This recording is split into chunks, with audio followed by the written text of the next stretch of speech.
Guys,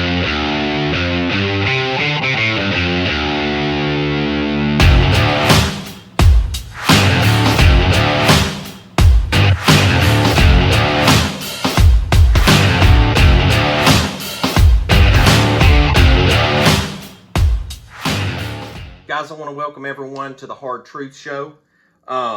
Very excited about what I'm going to be covering today because it is such vindication for what I've tried to tell people for now over a decade.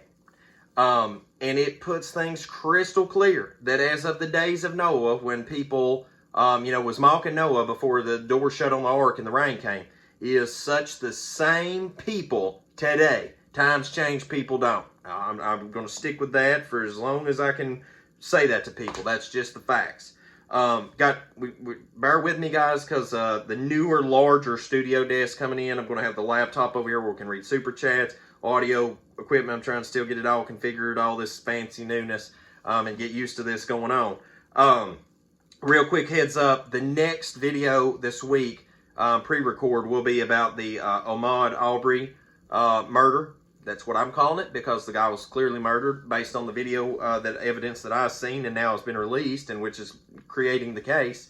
That is going to be such a pro Second Amendment video coming up, because it's such a powerful case for why it's so important to carry a firearm to protect yourself, a knife, a firearm, something to protect yourself. Every day we walk out the door anymore, because I don't care if it's like the Shannon Christensen, Eric Newsom murder, which was black on white crime, or it's this white on black crime, that I know that's how the news is going to spin it. I just see people on people crime, because people do terrible things to each other every day. It's just the racially exploited things that seem to always make the news. But this stuff happens every day, folks. You just don't hear about it, unless it's like fodder for the news cannon. But here's the thing. I'm going to go in on this stuff, this case, and a couple others as examples of why that you've got to understand how important Second Amendment is, especially in this day and age, and not only that, but the carrying personal protection. Lastly, on F Day this week, okay, on the F Day show, and for folks don't understand what I'm saying, M Day, W Day, or F Day, if you haven't checked out worldslastchance.com, the Father's Creator's calendar, there's the biblical calendar, there's the Roman pagan world calendar that many people go off of right now. And so, this show's done 3 days a week. On M Day, which is the first of the week, W Day, people call it Hump Day, in the middle of the week, right? And F Day, which is the end of the week, right before the weekend. And this week, we're going to be doing our first live show here on the Hard Truth Show. So you can come back in. I'm going to, y'all willing, I'm going to have the laptop here. I'll be reading your super chats at the end of the show, toward the last 10, 15, 20 minutes. We'll go in on super chats. Anybody wants super chat on the show? That funding is going to go to help projects I got in works, which the project in works right now is the Restoring the Foundations Conference coming up in August 15th and 16th of this year. The 14th, we're going to be doing a special baptism before the conference. If you want to take part in that, all that information is on soundandloudcry.com. Links in the video description below, as well as today's subject matter content. This article published in The Guardian earlier this past week. This was... I'm sorry, I'm a little behind. It was actually published on the 30th, guys, but I've had this in the stack for content that I want to go over on the show. People have mock preppers forever, practically, since Noah's day. We're always an idiot until the stuff hits the fan, or as a young man that young man told me one time, I'll never forget it, and it stuck with me ever since. This is one of my kids that I was a scout leader over when I was a Cub master. He said that, when the human fecal matter hits the vertical oscillator. Very well put together for a young person. Anyway, I've never forgot that, what he said to me. So anyway, here's the deal. The article, I'm going to go in on this article, and I want you to learn from this article, because it tells you a deep, deep-rooted mindset of humanity today. And this is an overview of what I've been trying to tell people for a long time. I'm going to read the article, then I'm going to break it down as we go, okay? So it says here, with America near breaking point, survivalists deserve some vindication. You think. The rest of us might even learn from their example. Yeah, but you know what? It won't be applied. I guarantee it, because, just with the pandemic thing, with the C0 vid-19. I'm going to be careful how I word my words in here so that I don't lose my monetization on this channel. The lady buys that toilet paper. Then what do you see? She's back at Walmart 2 weeks later returning it to customer service. That's the mentality of these people. It's not a little here, a little there, be prepared, be prepared. It's, oh my gosh, I gotta react. And then after I react, okay, things back to normal. All right, let's go back to watch the football game. Folks, that's how a lot of people operate. The very few operate like I operate. All right, during this pandemic, I was kind of chilled the whole time. I mean, there was just very few odds and ends I needed to run out and grab in the meantime, and that was it. Because of years and years of preparation. Now, here we go. So this is published by The Guardian, and J. Oliver Conroy is who wrote this out. And so here we go. You've heard of preppers, right? Survivalists. If you watch TV shows like Doomsday Preppers, you know about their strange... Now, I want you to understand the wording in this. It's very important because, I mean, this is literally how people view this stuff, guys. Apocalyptic beliefs that a disaster could strike at any time, overwhelming first responders and the social safety net, that this crisis could disrupt supply chains, causing scarcity and panic and social breakdown. The authorities might invoke emergency powers and impose police curfews. Crazy theories like that. But it's literally happening right now. This stuff is literally played out. What that opening article, okay, making fun of Doomsday Preppers, which I was on season 2, episode 10 years ago, guys. They reached out to me to do something with them again. I'm like, no, never again. Never, hashtag never again. It's like, do you want to get divorce raped again financially? Never again. Hashtag never again. Do you want to work with the shady media? Hashtag never again. I can keep going. So anyway, moving on in this article. It says, in fact, many perfectly reputable organizations, including the U.S. federal government and the Red Cross, recommend Americans maintain extra food and emergency supplies. Federal Emergency Management Agency, FEMA, advises keeping a 2-week supply of food, as well as water, batteries, medical masks, first aid supplies, and a battery or hand-powered radio, among other things. Guys, I used to volunteer for FEMA through the CERT program. And I'm telling you this, I picked people up in Winter Storm Iago, on the side of the highway when I was out that night helping in the county I lived in, volunteer work. I picked up some people, like this one chick, she was in a t-shirt, man. Walking, I don't know how many miles to meet her boyfriend at Wendy's. Somebody was off the side of the highway, slid off in the embankment down. I mean, it's just, I've seen a lot of stuff over time, okay? And people look at this as stupidity until it comes down to crunch time. Guys, real quick, we're going to take a little break, and I'm going to cover the sponsor for this video for the channel today, and we'll be right back. What will your savings in retirement look like once we declare victory over the virus? With stocks already down 30% from their all-time highs, no one has the answers. Did you know it took nearly 8 years for the markets to recover after the 2008 housing bubble crash? Yet during the crash of 2008, gold and silver surged to all-time highs. Do you really have 8 years to wait for a recovery? Several Americans use this little-known IRS qualified loophole that allows Americans to buy gold and silver with their retirement accounts, and the good guys at Orion Metal Exchange offers a no-fee transfer in as little as 2 days on most accounts. Bank of America, Goldman Sachs, and Citigroup all see gold soaring, forecasting $2,000 an ounce for gold. Some experts are calling for gold to double in the next year. Orion Metal Exchange is Consumer Affairs' top-rated gold IRA dealer. At Orion, you get more precious metals for your money. Call today or request a free investment kit below. Mention 7 Trumpets Prepper Channel and get a free 1-ounce silver coin for qualified retirement account owners. Must be over 40 to qualify. Call 866-915-5053 and get your free investment guide today. At Orion, you get more precious metals for your money every day. All right, guys. So, back into the article. It says here, in mainstream society, however, interest in prepping usually invites ridicule about bunkers and tinfoil hats. Preppers have spent years as the object of our collective derision. Yeah, so true. And the majority is almost always wrong. I mean, we have seen that time and time and time again throughout history. If you want to fail at life, just do whatever the majority's doing. It should work out just fine for you. Sarcasm was free just then. But here we go. Until now. Yes, that's correct. Until now. Today. And see, I always tell people, whatever somebody says, add today. I serve y'all today. I love you to said person today. See, I'm a here and now kind of guy. I used to be like a give people a lot of slack out there on the road, but no, today. What are you doing for me today? Okay? I don't go on hopes and dreams as a strategy. I go on today, physically in my hand. All right? So, if I love y'all today, I'll be keeping his commandments today. And when tomorrow comes, which will be that next day, today in that day, I'll be loving him by keeping his commandments. Y'all follow what I'm saying?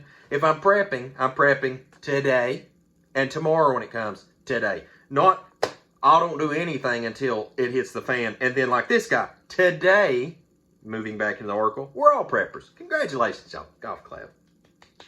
Or rather, wish we had been. That's right, sucker. You along with about 100 million more Americans, if not more. Because y'all jokers run out to gas pumps, going out to the Food City, cleaning out the toilet paper aisle. I notice every time the media says, we're out of something, everybody's like, ah! Run, grab what they got. They got the meat, toilet paper, dairy, cheese. I can just keep going down the list. It's just been ridiculous. It says here, non-preppers have been caught in a rain shower without an umbrella. I don't know if preppers are laughing right now, but perhaps they're entitled to some vindication. No, I know a lot of us, we just quite don't care. Like I noticed at the beginning of this article, whenever I was reading this, that it was making fun of people on doomsday preppers. Like that was a slanderous act right out of the gate in this article. Is I literally know someone that was on doomsday preppers that literally made hand sanitizer and went out and helped the elderly in his community. Shout out to you, Brian. To help his elderly neighbors and still doing acts of kindness to his elderly people in his neighborhood. And that was on a guy on doomsday preppers, right? So he's out here doing good works in his community and still people make fun of preppers, right? But that guy was ready, not only for household, but as helping his community. You people, like this guy writing this article, I'm just like, I've kind of got a clearer picture of him as it gets on into this, and I'll get to that in a second. Now he says, now I'm not a prepper, okay?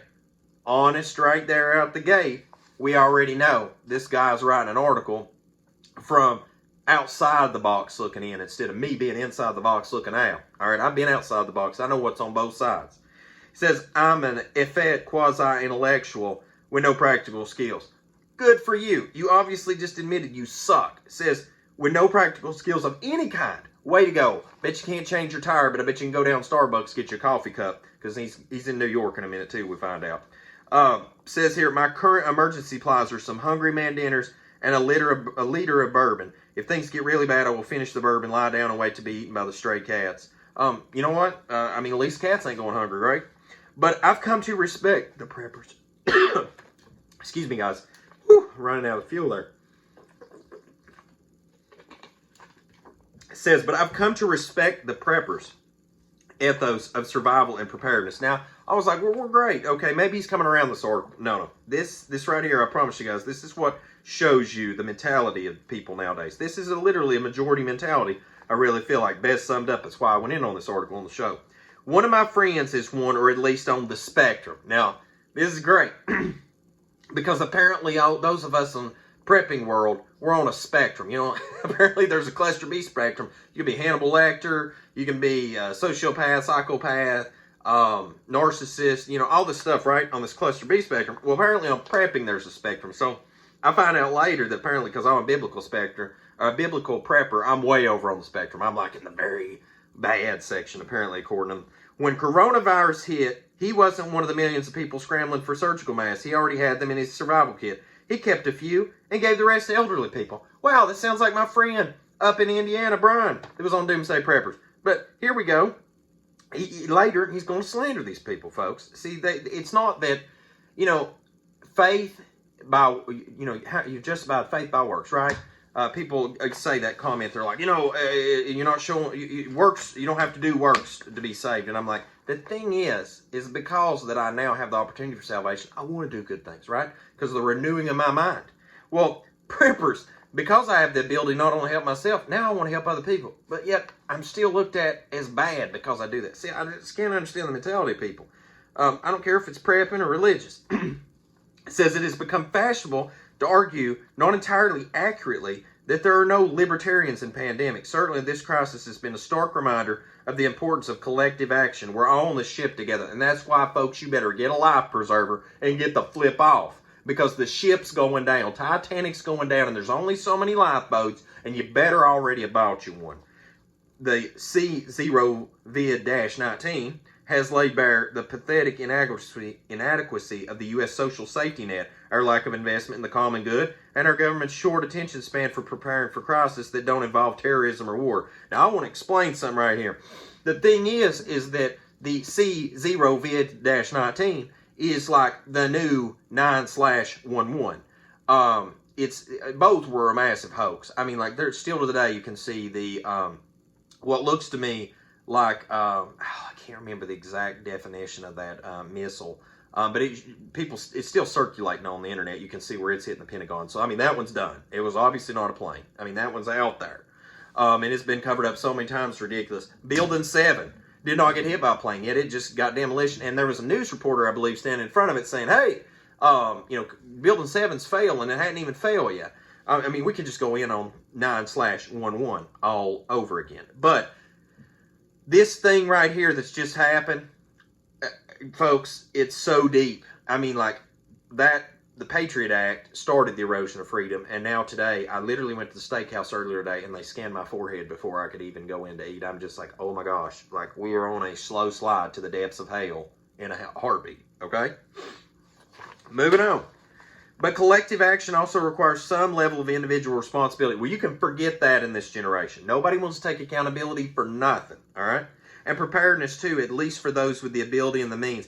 No. You don't just have to have the ability and means. You can start today. You buy, put your freaking pack of cigarettes down. Go buy a case of water. Congratulations, you've done your prepping for today. I mean, it can start very, very simple, all right? You can't aid your elderly, immunocompromised, or poorer neighbors if you haven't taken the bare minimum preparation. There's a reason that airplane safety demonstrations warn passengers to put on their own air mask before assisting others. And guys, that's the thing. I love to help other people, but I'm to the point now where I'm like, I'm going to take care of number one. And if I can do anything to help you along the way, fine. But my priority is me, myself, and I, and my household, right? And that's how we should be anymore, okay? If you can help others, fine. But we are living in the last days, and we need to get our own house in order, all right? We're right to be angry at the people stripping supermarkets bare and hoarding desperately needed supplies. These people aren't preppers, however. Oh, justification. Preppers don't engage in panic buying. No. That's the whole point. That's why it's called prepping. But we're the crazy ones, right? Because we took an extra can here, an extra can there during good times when nobody cared. And didn't run the shelves bare, right? We're right to be angry, says here, prepping is a choice that occurs before panic, not during. Just like accepting Messiah before the 7 trumpets of Revelation and keeping the Father's commandments is like imperative now and not later, just saying. A prepper's recently complained on Reddit, if you didn't stock up over time, you are a hoarder, or perhaps worse, an opportunist. Just like the guy that sold the hand sanitizer on Amazon and made like $70,000 in a week or two. I mean, just freaking, what a scumbag. In times like these, we need to come together and support one another. That doesn't mean giving away your supplies, but it does mean living in a society. Another added, we aren't the reason that elderly or immunocompromised people can't find hand sanitizer, masks, or toilet paper. We bought things in small increments when it made zero impact on the supply. Yes, some preppers are individualistic to the point of being antisocial. Now wait for this one right here. Here you go. You know this guy is a bleeding heart liberal here in just a second. These right here describes right-wing survivalists in particular are often motivated by paranoid, apocalyptic, and racist or conspiratorial beliefs. A massive doomsday industry caters to their fantasies with expensive survival supplies of questionable utility. Literally calls us, these are fantasies, but literally like what's happened right now is off the freaking charts. All right? I love this, man, because people explain to you who they are. If you people will tell you who they are, and you need to listen to them and believe them, all right? The preppers we encounter in popular culture are invariably the worst examples. I am the worst example, according to this guy. Religious or political zealots. I love my Second Amendment, and I believe in the Most High Allah. So apparently I meet both of those. Eccentrics. Middle-aged men suffering crisis of masculinity. Brother, I am not worried about my masculinity. Let me tell you, I have no problem with that. I'm sure you're probably, the guy that authored this is probably the one walking around in skinny jeans drinking his Starbucks coffee and worrying about me. And anyway, and in the case of shows such as Doomsday Preppers, characters selected for entertainment value. Yeah, let me tell you about that. They told us one thing. They filmed tons of content. They cranked out something different. All right, so there you go. Media, that's why I don't like dealing with media anymore, because they're all a bunch of liars, okay? But not all are gun and gear fetishes with delusions of grandeur. Many are apolitical or even left-wing. Global warming, environmental degradation, and anxiety about the Trump administration have spurred liberals and leftists into the fold. Oh, bless your heart. The snowflakes finally joined up. Websites such as The Prepared offer useful non-alarmist advice on disaster preparedness. Because, see, you want to prepare, but you don't want to, really prepare. But you want to feel good that you prepared, but don't really prepare at all. That's what that BS just said right there. The more sophisticated practitioners have always understood that prepping is a matter of both individual and collective well-being. The Church of, I ain't going to say this, but JC of Latter-day Saints, better known as the Mormon Church, operates a massive network of grain silos and food depots. People undergoing hardship receive food and household goods for free or in exchange for volunteer service at the church's Costco-style warehouses. The system is vertically integrated with food supplied by church-owned farms. All Mormons are also encouraged to maintain emergency stockpiles in their home, not only for their own sakes, but to assist neighbors when a hurricane or flood strikes. Because, yeah, I mean, the Mormons out there in Utah, I mean, like totally a hurricane's going to hit out there in Utah. I mean, not only this, he calls people religious zealots, and, literally, people look at the Mormon Church. Shout out to the Mormon Church, right? Yeah, because I know y'all going to hate up in the comments in a minute. But, literally, this is a group that could be considered religious zealots. And polygamy, y'all loving that polygamy out there, right? Here we go. This is like the fringe of religious groups that some people would say this is like the fringe of religious groups. And, yeah, he gives them a shout out. But, up here, literally, no more than 3 paragraphs back up, these are paranoid, apocalyptic, racist, conspiratorial belief people. And not to mention that if apparently you're prep, you're a right-wing nut job, okay? I'm actually considered to be a libertarian, so suck that, buddy. When disaster strikes, not if, the problem is that disasters always look like remote possibilities before they occur. No crap. Just like not hitting somebody on the interstate is not something you plan on having until the idiot pulls over and you hit him on the interstate. And historical abstractions afterward. Yeah, just like this bullcrap going on right now, and now people's figuring out that 99% of the people that apparently died in Italy also had other crap going on. So, what is the real death rate? Because now, when we're rolling the dial back on a lot of these deaths, the death rate's under 1% in some situations. So it's like, why did we lose our mind over stuff? Because there's a lot more people dying of a lot of other stuff. And let's not forget the shout out for the abortion mills that's killing babies. There's more people dying by the war on life itself than any other thing going on out there. All right? You murderers. Anyway, when right here it says, even the corona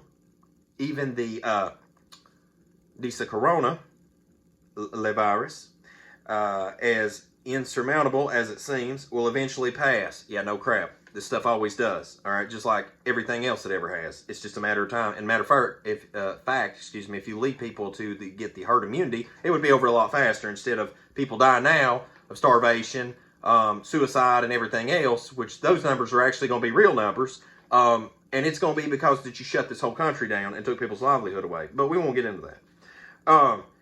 Says here, we will return to normalcy and then complacency. Yeah, I just said that at the beginning of this video. People will go back to the football game now. And even I bet you when the trumpets start, it'll be the same thing. I thought people would wake up, but I've give up on that. And maybe even go back to ridiculing preppers. Y'all have never stopped. I mean, ends have never stopped. Yet global warming probably means more and more of these kinds of crises. My goodness. I tell you what, global warming, folks. That's why the world's ended. There you have it. Global warming. Natural disasters, but also economic instability and possibly more pandemics as thawing ice releases long dormant pathogens. I suspect the real reason many people instinctively recoil from prepping is psychological. No, it's just because y'all lazy. Y'all are lazy. You don't care. You don't want to care. You don't see the signs written on the wall, and that's all there is to it. That's all there is to it. I don't care if it's $1 here today, $100 tomorrow. People could prep. They just don't care. And that's a plain and simple. If people wanted to come to salvation, they could. They just don't care. There's nothing to do with complacency. They just don't care. That's just a byproduct of not caring.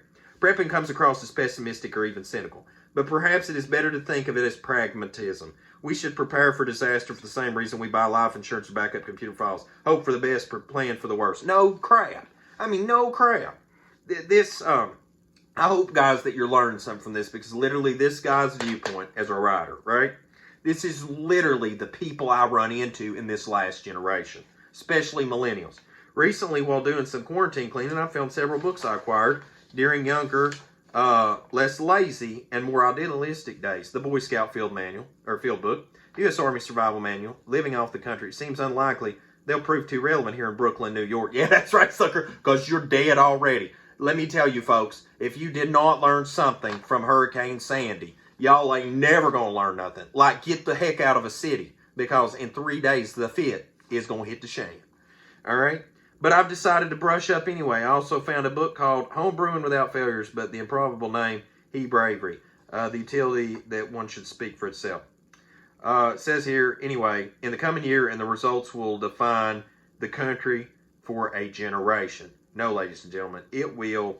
You can just go on down through here and read the rest if you want to. But no, this going on right now is going to define this nation to the end when eternity starts. And the new age starts with the Most High Yah running this world. What you see right now is as of the days of Noah. I'm going to start that over.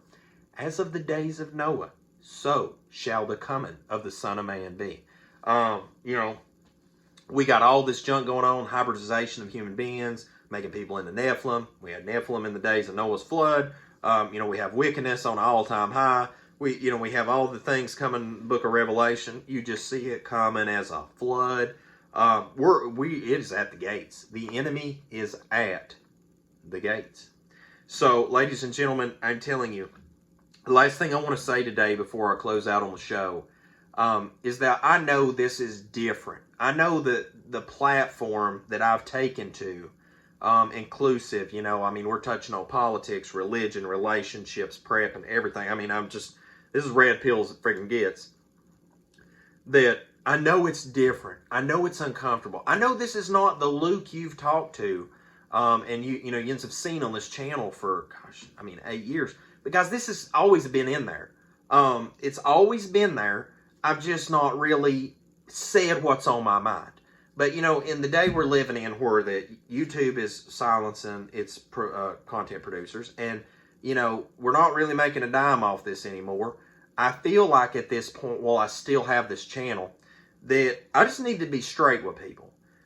Because I've always tried to, and I noticed people have said that I've always tried to skirt around things kind of, and speak in parables and try to say things where that you get it, but I'm not really going in on it. And you know what, friggin', let's do it. Let's just go in on it anymore. And this right here, when I read this article, I want to be honest with you.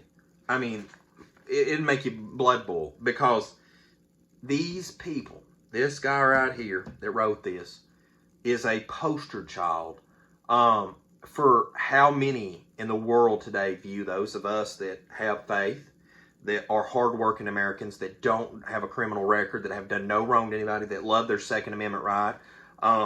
These are the people that judge us. But yet, like I said, this dude probably walks around, he lives in New York, he's walking around in his skinny jeans, probably drinking his Starbucks coffee. He's probably effeminate. I don't care. I'm going to say it. He's probably effeminate. And I'll tell you why I said that is because that I've noticed people take shots at people and try to project on people when you see that they've got their, it's actually them that's got the problem. And, he's the problem. He's probably got a problem dealing with his own masculinity, And so I want you to take and, if you got children, right now is the most important time in the world to ingrain that information in their head, because after they go off to a liberal college and after they go back to the school system, the indoctrination stations open back up, it is no telling the things that's going to be fed into children's minds nowadays. And we need to be as woke as we possibly can, okay? And this right here, if this doesn't tell you how a lot of the world views us, I don't know what more to tell you. I mean, there's a bunch of, I will make this last statement and I'm done. If you asked, and I really hope people that, friends of mine that's been on Doomsday Preppers, also come on this video and chime in.